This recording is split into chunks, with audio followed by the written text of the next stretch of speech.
some inspiration from the folks on our panel today. You probably recognize a lot of these folks. They get a lot of shine in our community. So we are going to have everyone here, first and foremost. This is HBCUniverse, yeah? And all three of these esteemed VCs hail from HBCUs. So first and foremost, before we get into the introductions, I want to ask you guys a question. Mac, Shalanda, Nasir, tell us which HBCU you hail from, and tell us what that HBCU did for you. So I matriculated at Morgan State University. This is my alma mater, so I'm excited to be here. And what Morgan did for me was, I never had to question how skilled I was or how great Black people could be. So when I went into the workforce, I wasn't comparing myself to my white counterparts. I knew I could compete because I was always around Black excellence every day.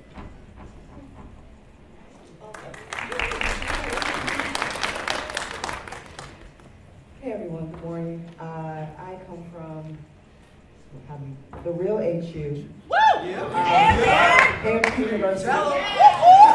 And what Hampton did for me, geez, for a lack of better words, it changed the course of my life because it allowed me to see opportunities that I didn't even know were available to Black people. And just to Matt's point, seeing Black excellence every day, that just changes what you think is possible. Nasir Qadree, yes, I too hail from the real HU, Hampton University. Hampton for me, first of all, the best consecutive 4 years of my life, full stop. And like my brother and sister here, it's been, it reminded me that Black genius, like it is what we're here. And how collaborative we also work together. And you recognize that even more postgraduate. And I will not be where I am today if it was not for my experience, and even more so the other HBCU graduates that I've come to grow and know and just, so it's the 4 years at Hampton, but then also connecting with my fellow HBCU graduates that are in our space, tech, investing, entrepreneurship. Amazing. Does that get you guys a little excited? That doesn't sound exciting. Does that get you guys excited? So I'm so excited. That's just to kick us off, right? But we're going to get really deep into this, right? These guys have all been instrumental in my journey as a founder. My name is Dawn Myers, founder of RareBreed. I hail from Howard University. H.U.? No. You know. I did not say it. Someone will say it. All right, so we're going to jump into it. As I mentioned, these guys are some of the foremost in the country, right, with respect to investing in Black founders. And that's a big deal.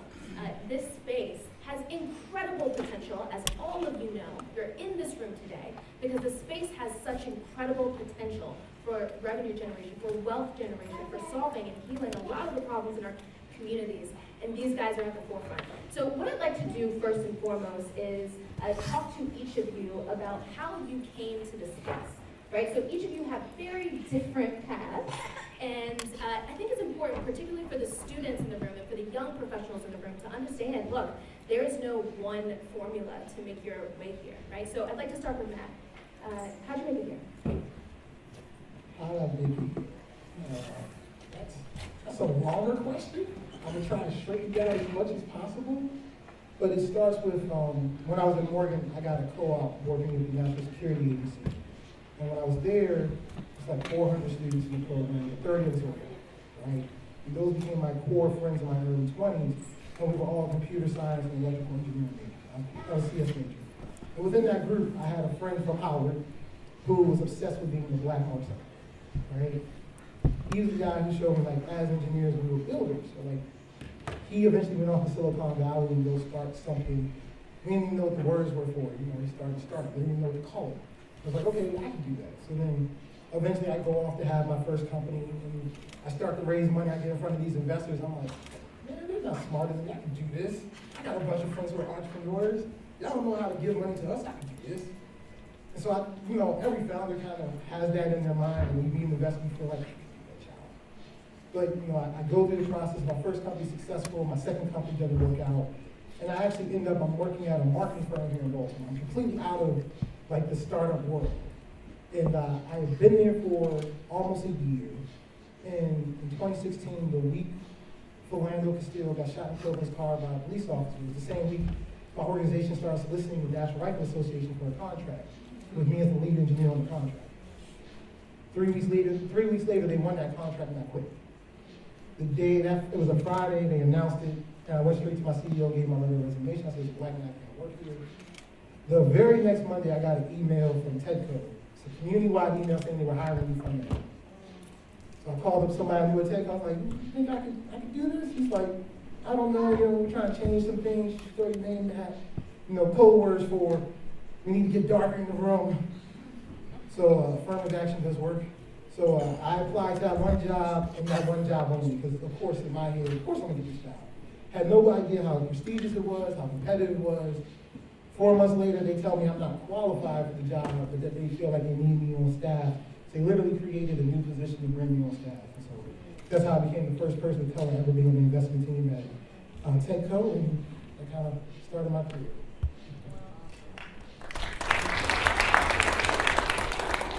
I feel like mine is that exciting. I took the more traditional corporate route. So I was also a CS major, then came out of Hampton. I went to go work as a software engineer at Lockheed Martin in their engineering leadership development program. Realized that I did not like sitting in the corner and coding. And so I pivoted to technology, strategy consulting, did a round of the big four consulting firms, rose to the executive ranks. Then I decided, okay, I want to go help a startup and scale and have that experience. So I joined Acumen Solutions, when it was less than 200 employees, helped build that firm up to over 200 million in revenue, over 1,000 employees, and then we sold that firm to Salesforce in late 2020. And between that time, I was an angel investor. And the reason I was an angel investor is because I got exposed to venture very early on, actually at Hampton. I was in the lab, and a press release comes across, and Mark Zuckerberg, which was, I'm the same year as, he had just received his first funding for the Facebook at the time. And I remember just being very pissed off in the lab of how did this happen? And all my friends, similar to Mac's story, everybody wanted to go and do a startup. I wanted to be Peter Thiel. Like, that was my thing, is how do I get that money? And so that kind of sparked my curiosity around venture, how to be an accredited investor, et cetera, and led me to launching 100K Ventures. I didn't know that. We'll talk about that. Hopefully all of you are getting the sense that there's no cookie-cutter approach to getting a venture. There's a number of different ways. And for me, so Goldman Sachs recruited at Hampton, and I came in as an analyst. And this is really two interesting fun facts that I actually don't share often. I was not on the revenue generator side. I was on the sales middle office side. And why that's relevant is because for me as a first generation college graduate, my goal first and foremost was to, one, get some social capital, some personal capital, and gain a solid skill set. And I knew early on, in order to do that, you had to be on the revenue generator side. And it's funny how God works, because I was on the salesman office on a muni bond sales desk, essentially just booking trades. And the analyst who was from Harvard, she decided to run for America's Top Model, and she got it. And the head trader decided to go look within her analyst class, which consists of Yale and Michigan and Texas and Harvard and the likes, to fill that analyst. And I said, look, Steve Pinkos was his name. I know her book inside and out. I read, what's the bond trader's name? I knew her book inside and out. And so he said, all right, then share with me. So literally just took me to the ringer. Long story short, I became an analyst on the middle office sales desk, now on the revenue generating side, and now seeing my bonus and things, 5x more than my salary. And so that's when I learned the importance of leaning in on the revenue generating side. The other fact that I don't share often is that this was 2000, and at the beginning of 2010, I was let go. And that was a tough moment, just being super early in my career. I was about 24, and which is pretty common around that time because in the financial crisis. But one of the traders ended up getting a role at State Street Bank in Boston and hired me as his junior trader. So I joined him in a totally different asset class, doing as a sales, equity sales trader, selling proprietary research at State Street Bank. And so for me, I wasn't excited about that role. I mean, my time in general, it was solely about that early in my career, and I shared it as a lesson learned around gaining a solid skill set, some personal capital, and really scaling my social capital, just given where I came from in Atlanta. And so from that point, I was always into mission-oriented work. I sat on a number of education nonprofit boards like American Needs You and Building Educated Leaders for Life that really supported students that looked like me around internship, community service, and entrepreneurship. And so I ended up opening up a coffee shop, which is very pivotal in my venture experience in the West Village in New York City, me and 3 other friends. And that coffee shop was not your traditional coffee shop. It was an incubator. And we attracted a lot of entrepreneurs who, in turn, would meet with different investors. And those investors, as an owner, I leaned in and was respectfully nosy and learned about some of the projects they were looking to invest in. And I will never forget this guy by the name of Matt Greenfield from Rethink Education, Josh Cohen from City Light Capital, introduced me to the private markets, more specifically venture capital, even more from a mission-oriented perspective, impact investing, and in education technology, given I was interested in education as a means to increase student achievement and employment outcomes. And so I began to put some personal capital to work and invest in a few education technology companies alongside those investors. And then name was put in the hat to move down here in DC to work at a firm called Village Capital, and then later, where I was global head of education technology practice, and later led their U.S. economic opportunity portfolio, focusing on fintech, healthcare, and education. And then AT&T was an early backer in Village Capital, and approached me to lead their $400 million social investment fund. And so, for me, I could have gone to business school, and I could have, went the traditional route and explored working at a blue chip venture capital firm. But I believed in myself. I had a lot of mentors, as I still do today, that shaped my thinking around skill set, around differentiating myself amongst other folks, and then I just cared deeply about not having to live in San Francisco and New York City. And so there's a number of factors there, but all that experience led me to gain conviction in myself to launch what today is called Zeal Capital Partners. So I'll pause there. I don't want to get deep into that, but that's my story.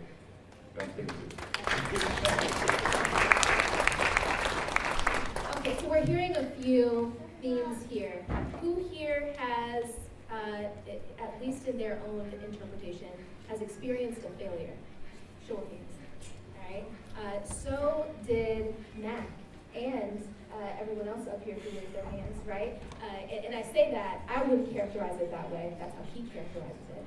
But look where he is today, right? He's one of the foremost people, excuse me, in our space. Then we've got Shalanda over here. Did you guys hear that? I mean, we didn't give it the snaps it deserved, but Executive of Salesforce. She didn't say it. She was an executive at Salesforce. who procured a $200 million exit? Did I get that right? No, that was what we did in Germany. I can't disclose what Okay, but we can extrapolate. Just think 10x of that. So, this is really impressive stuff. And then we've got Nasir over here. Nasir, how much have you raised in venture funding thus far? How much do you have in EUA? Just south of 200 million. Okay, so south of 200 million means he's in the top 6 black venture firms in the country.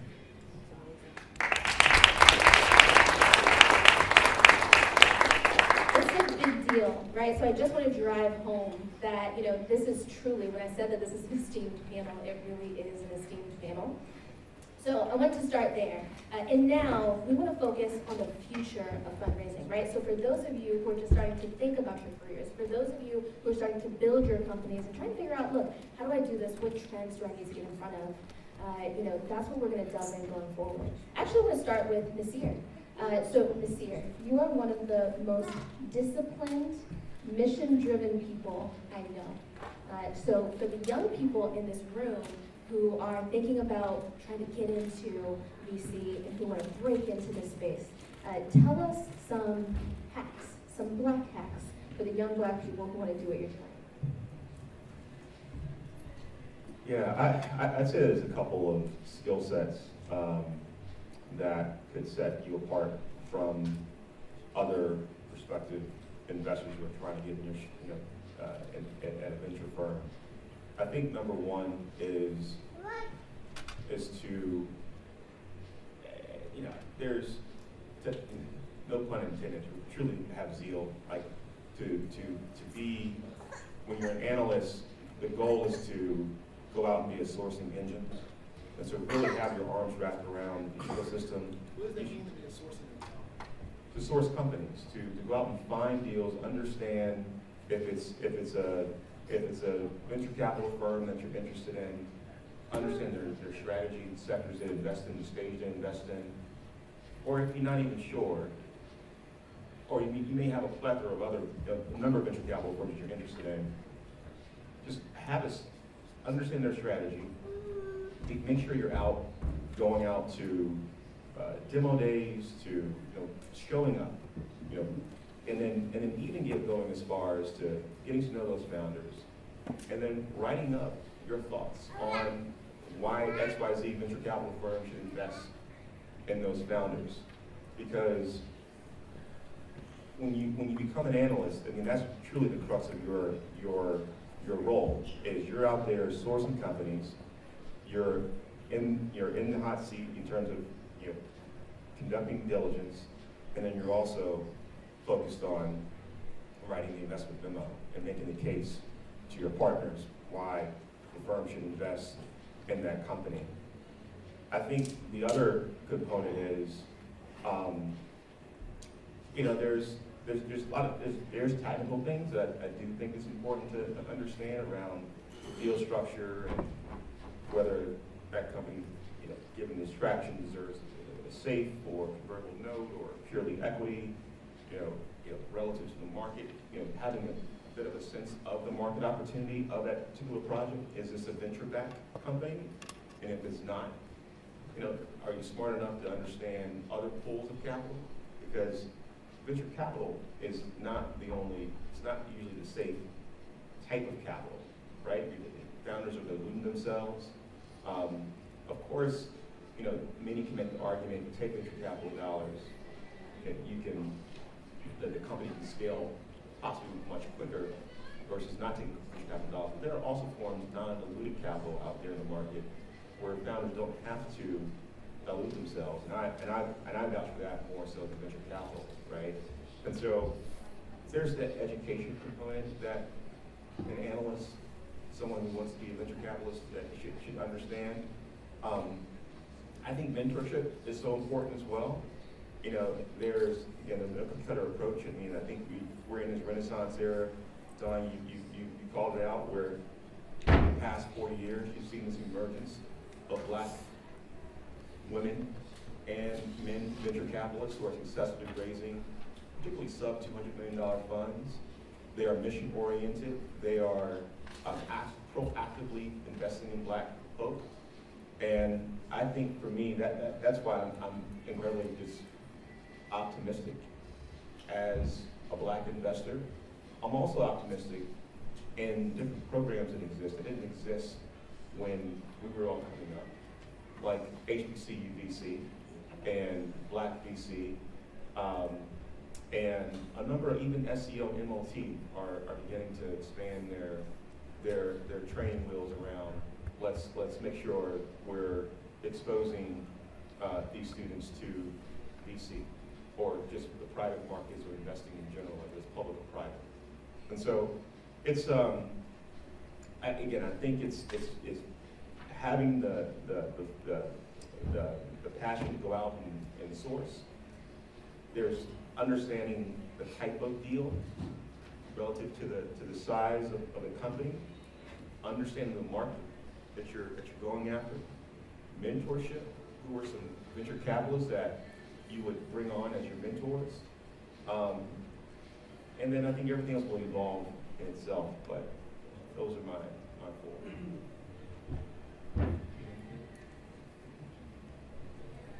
The only thing I would add, well, first, if you're interested in being a VC, I'll give you 2 books to read. Well, I'll give you 3. The first one's called The Power Law. The second one is The Business of Venture Capital, which is basically like a textbook on VC. And the third one is VC in American History, which is a book on the history of venture capital. Right?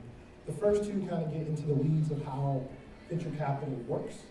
The third one gives you a history on venture capital, how it came to be, right? Just for everybody who is really thinking about this and wants to be a student of it, I think it's important to understand on a very technical level how this industry works. The other thing I would say, and Nasir touched on this, I think is really important, is when he's saying having the zeal and being out there, he's really saying you need to network. When you're an undergrad, people tell you that network is important and how much you need to network.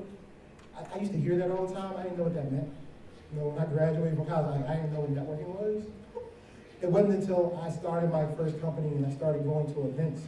I'll never forget, I got into the Baltimore tech ecosystem and I started like going to events like every other night. And I saw one person, he's like, oh man, it's nice to see you again. You've really been networking a lot lately. I'm like, I don't run wires. What are you talking about?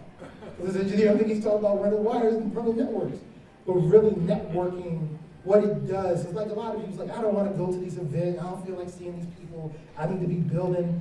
No, what networking does, it allows you to open up for the opportunity for serendipity. Right? You never know who you're going to run into at a random event. And it's usually the events you don't feel like going to, you're tired, you're like, I don't feel like being around these people. I don't want to be surrounded by a bunch of white people, these nasty IPAs, trying to act like, you know, I'm trying to fit in.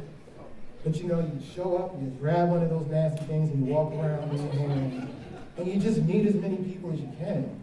Because you never know, because like people talk about, you know, folks want to know how you meet VCs. And very often it's through a warm interest. I mean, somebody who knows us needs to vouch for you. Well, how do I meet somebody who knows investment? Networking, right? And here's the trick, right? So a lot of people get annoyed by that. They're like, why do I gotta go through all these steps? I should be able to come directly to you. Well, if you come to me, you can, right? It's not for every VC. But also think about this. The process it takes to get to a VC of networking, finding the right person to make an introduction, is almost the exact same process as trying to get a deal done with another business. Like, who in that business do I need to connect with? Who's gonna be my champion? Who's gonna get me to the decision maker for me to make a sale? It's essentially the exact same process. So if you can't do that process to get to me, how am I supposed to believe you can do that process to get to a partner, right? So don't always get frustrated when VCs say these things. There's always a method to the madness.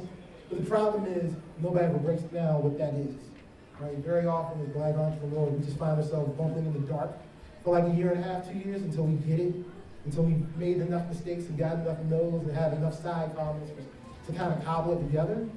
Well, no, you know, we're here to try to give you the real, like, this is how this is done. Beautiful. Round of applause for that.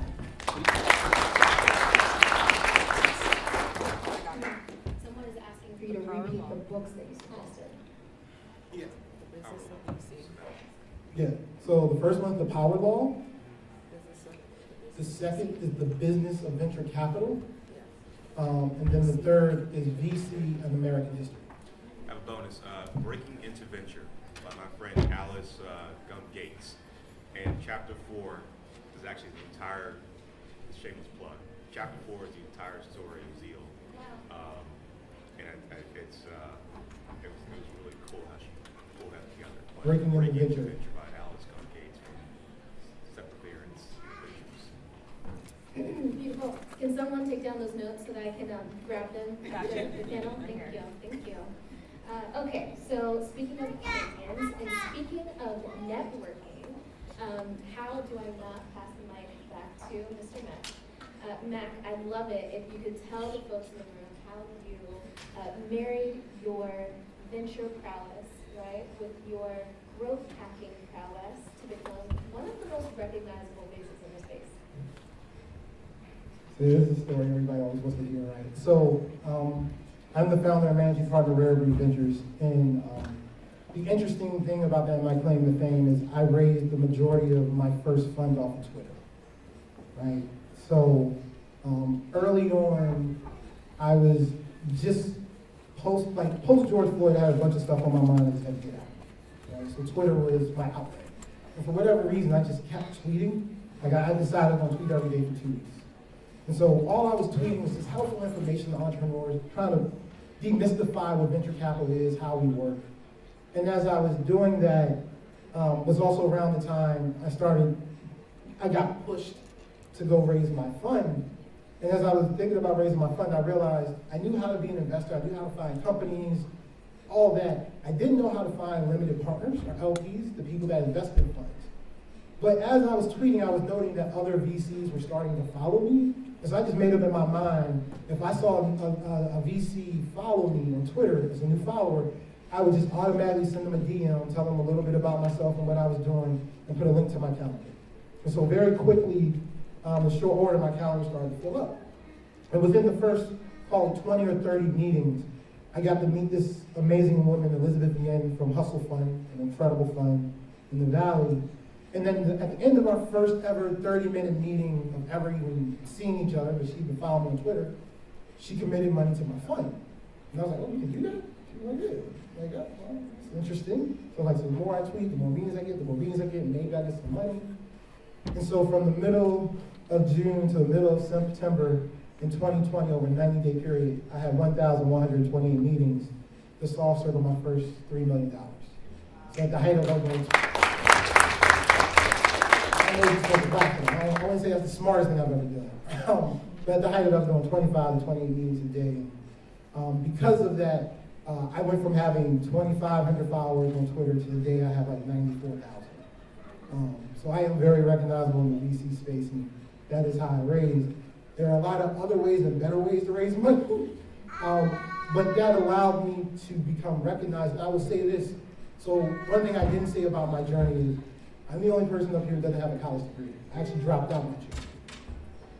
Most rooms I walk into, I'm the only person without a college degree. That never mattered to me, right?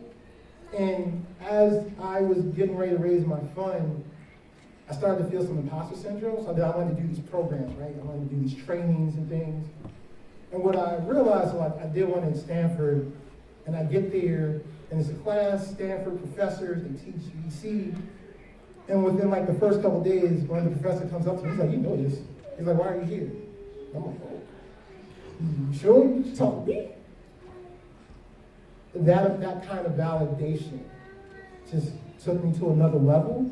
And then I was lucky enough to get reached out to by the folks at the Kaufman Fellows program. And Kaufman Fellows is the premier eminent program for venture capital, fellowship for venture capital. Something I never thought I could ever be a part of. And here they were reaching out to me like, hey, you want to apply?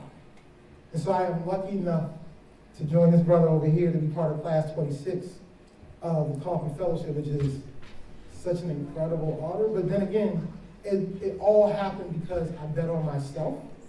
And when I was going on Twitter, I wasn't looking for money. I was just looking to help folks. And by having that ethos, I was looking to help folks, and I was always myself. So you see how I'm dressed today? I can be this because I decided I wasn't going to code switch. Because at the end of the day, when I got on calls with all these experienced VCs, there was 1,100 meetings plus.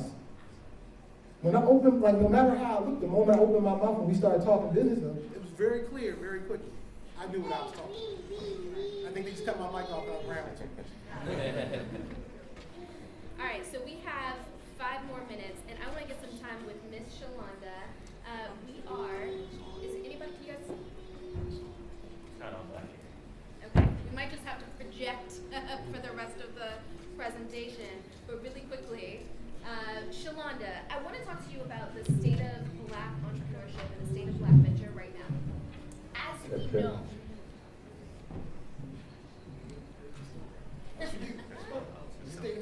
As we know, we've seen a massive drop, 45% I believe the drop is, in Black investment over the past, year and a half. That's massive. What does that mean for Black companies, and how do Black founders get ahead of that? How do we work around that? That's a loaded question there. All right, so as far as the funding that has dried up, the funding just went back to normal, right? So what happened after the George Floyd murder was every company decided that they want to prove that they're good. And so they made all these pledges and said that they were going to deploy all this capital so that there was more access to private capital for Black entrepreneurship. As you guys have seen in the last,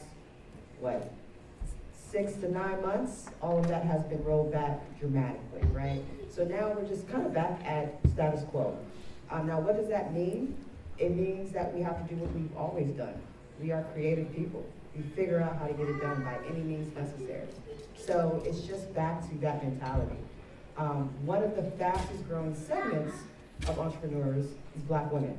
So Black women tend to be the most educated, but also the most underemployed in corporate America. And so what's happening is that you're now seeing a generation of millennials that are getting to late 30s, 40s, and they are tired. And so they are exiting from corporate America and starting to bet on themselves. That's the segment I am passionate about, because I believe that there's something there that has often been overlooked with Black women. So I'm excited about that segment, as well as we need to transition from being solopreneurs to actually entrepreneurs. Problem is that a lot of our Black-owned businesses don't employ a single person. So we have a lot of solopreneurship, and that is not going to allow us to scale. So we need to kind of shift the focus to truly being entrepreneurs, employing people, those from our communities, and show that we can actually scale businesses.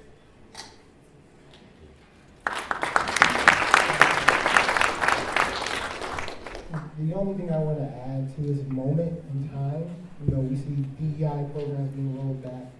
We see venture funds that specialize in investing in individuals of color being attacked with lawsuits.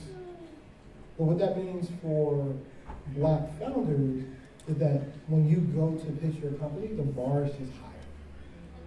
So that means when people talk to you and they say traction, they mean like, how many paying customers do you have? How much money do you have coming to your business? And that is going to be the thing that people are going to be looking for. So as Black founders, just understand, the faster you get the revenue, the faster you get the profitability, the faster you get customers in the door, the better chance you're going to have. And just to level set here, we're talking about venture backable companies. Nasir mentioned that earlier. What does that mean? That means you have a company that in an 8 to 10 year time span can go from where it is today to 100 million in revenue. If you get to 100 million in revenue, 10x of that is $1 billion valuation, right? That is a very high lift and high ask, and many companies don't actually fit that profile, right? So that's what Nasir was talking about, like venture capital may not be the right thing. So understand what kind of business you want to build before you come talk to somebody like me. And with that, for the women in the room, it is true, unfortunately, that bar is even higher for Black women. It just is what it is. And so your metrics have to be that much higher. You have to show that much more traction. And it's just the industry, and we're not going to change that overnight. So I just want to be very transparent that the bar, and even for Black female fund managers, I still have a higher bar than my counterparts, and it's just part of the industry. I could continue this all day. However, I'm getting the wrap-up signal. So I want to thank our panelists today. You guys are amazing. You guys have been amazing. Thank you guys so much. All right. Let's give it up one more time for our panel. And our awesome moderator, Ms. Dawn Myers. All right, look, we are having our next panel in here in 15 minutes. That will be 11:30. Please check out all of our government partners who are all hiring.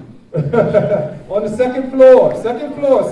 Please see our government partners. We also have SIFMA, the Security Industry and Financial Markets Association. They have a table right here on this floor. Also, are looking for Black and brown talent. We're making access available. All right.